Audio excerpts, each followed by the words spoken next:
Rushan will be speaking about how the fact that a few short years ago, most people had never heard of the Uyghur people, but as awareness of the genocide they are facing now under the Chinese regime builds, most still remain unaware of Western complicity in these genocidal crimes. So Rushan's presentation is going to lay out the reasons for the genocide and the ways that the international community must respond collectively. So Rushan, I welcome you to come on and join us. Thank you. Go ahead and begin your story. Thank you, David, for giving me this opportunity to speak. We heard so many powerful stories here. And my story begins with being an Uyghur. Uyghur, as an Uyghur American, it's strange to see a growing recognition of the world built around disaster rather than the proud and the beautiful culture that I come from. When I spoke to the name Uyghur a few years ago and would tell others that my people were being thrown into concentration camps and subject to genocide, it seemed unbelievable to most of the world. Our homeland, East Turkestan, was colonized by China. They gave the region the new name of Xinjiang, which means new territory, a colonial title. The implementation of Xi Jinping's Belt and Road Initiative is a key reason for the current genocide on Uyghur Muslims. This has given Beijing the ability to seize the Uyghur lands and the Uyghur homes. The silencing of Uyghur intellectuals who are considered cultural leaders was the first clue that China had branded an entire ethnic Uyghurs as extremists. Now the Chinese Communist Party is using policies that echo pre-crime ideology, arresting people and imprisoning them before they ever commit a so-called crime based on an apparent ability with high tech to predict potential criminals. And then before they ever commit a crime based on we're going to fix that 1 second. Ability with high tech to predict. Thank you. Everyone, please, if you can remain on mute, that would be really helpful so folks can share their stories uninterrupted. Rushan, please go ahead and continue. Okay, thank you. Arresting people and imprisoning them before they ever commit a so-called crime based on apparent ability with high tech to predict potential criminals. Of course, the most appalling thing is that Uyghurs have their crimes listed in the Chinese government's leaked documents as things which should be inalienable rights of just the people's basic rights. In this Orwellian horror, Uyghurs are thrown into concentration camps and used as slave labor. The justification for this is based on offenses that are just the basic, just normal basic lawful activities in any other country, such as fasting during Ramadan or praying, or having a beard, or naming your children in the Islamic names such as Aisha, Muhammad, or Abdullah, Fatma. Those can get you thrown into the jail. And refusing a government-sponsored forced marriage with a Han Chinese man, and more. The fear of being thrown into the camps permeates the atmosphere outside the camp, making it an open-air prison, a complete police state. And inside of the camps, horrors both known and unknown await. According to former detainees, people in the camps are facing physical and mental torture while facing indoctrination with Chinese communist propagandas day and night. Those who are released from the camps may be sent to factories to work as a slave laborer making products for many of the brands that we all know and love and that we use. Women have been particularly brutalized. In addition to the forced marriages, many are vulnerable to sexual abuses as the Chinese cadres, Chinese officials, are moved into the homes of the Uyghurs under the double relative program to live with them and to supervise their daily lives.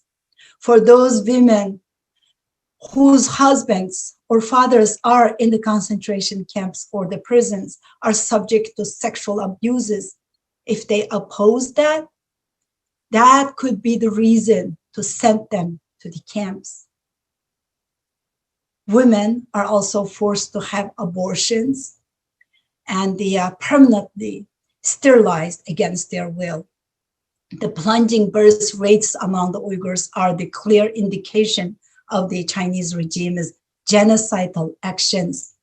Uyghur children are also irreparably scarred by the current policies of placing Uyghur children in state-run orphanages to be brainwashed constantly while their parents are in the camps.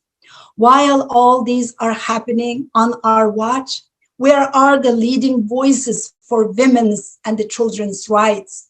Where are the Hollywood icons who proclaim themselves to be advocates for any sort of injustice in the world? Mosques are being turned into karaoke bars or completely destroyed. Graveyards have been bulldozed to make room for parking lots. Worst of all, more and more Uyghurs in diaspora are receiving news, sometimes years after the fact, that their family members have died there. This genocide is not creeping quietly into oblivion as more and more people are being destroyed. It's creeping towards the free world as the Chinese Communist Party destroys and seduces all those in its path with disinformation. My sister, retired Uyghur medical doctor, Dr. Gulshan Abbas, disappeared from her home. This happened 6 days after I spoke out publicly to denounce the Chinese regime's brutalities. Just last month, we received information that she was sentenced 20 years in prison in the March of 2019 on false charges and with no legal trial. And this all after more than 2 years of inquiries about her whereabouts and any information on her going unanswered. It was to punish me for speaking out here in America. Her daughters are devastated. I have rearranged my entire life to advocate for my sister and the millions of Uyghur Muslims who are suffering under the Chinese Communist Party's genocidal cruelty. Pain is what's driving me, but also love. The Chinese Communist Party is underestimating the power of love. I love my sister, and I love my people, and I love humanity. What's most painful of all, however, is recognizing the collective complicity of the United States and the some of my fellow Americans, land that I know, and the love and the people as I recognize as the bravest of all. Disney thanked the Chinese authorities and the Security Bureau who are killing the Uyghurs as they choose to film Mulan in a region where active genocide was occurring. Nike shoes are made by Uyghur slaves. Could be my sister is making your Nike shoes. Netflix awards a multi-million-dollar deal to a Chinese genocide apologist. Apple and Coca-Cola are actively lobbying against the Uyghur Forced Labor Prevention Act. The international community ignores the vow of never again. Volkswagen, which profited off of Jewish slave labor during the Holocaust, is once again complicit by using Uyghur slave labor. Europe is pushing forward with the CAI deal with this genocidal regime. The Olympics are being hosted by Beijing in 2022. And lest we forget an unpleasant reminder of Berlin Olympic Games. Muslim countries choose to turn away from the cries of their Uyghur Muslim brothers and sisters to partake in the Belt and Road Initiative and the other Chinese investment projects. Where does this leave the world? Collectively guilty. We are all complicit in the world that China is controlling. It's time to let this collective guilt inspire us to take collective action. This action should stem from recognizing the areas where we must break the hold of this evil. We should cease consuming products that are manufactured with Uyghur blood, sweat, and tears. And we must use our voices to cry out to the entire world, educate, activate, and demand change. The phrase never again cannot be rendered meaningless unless we act. We need to speak out now before it's too late. Thank you.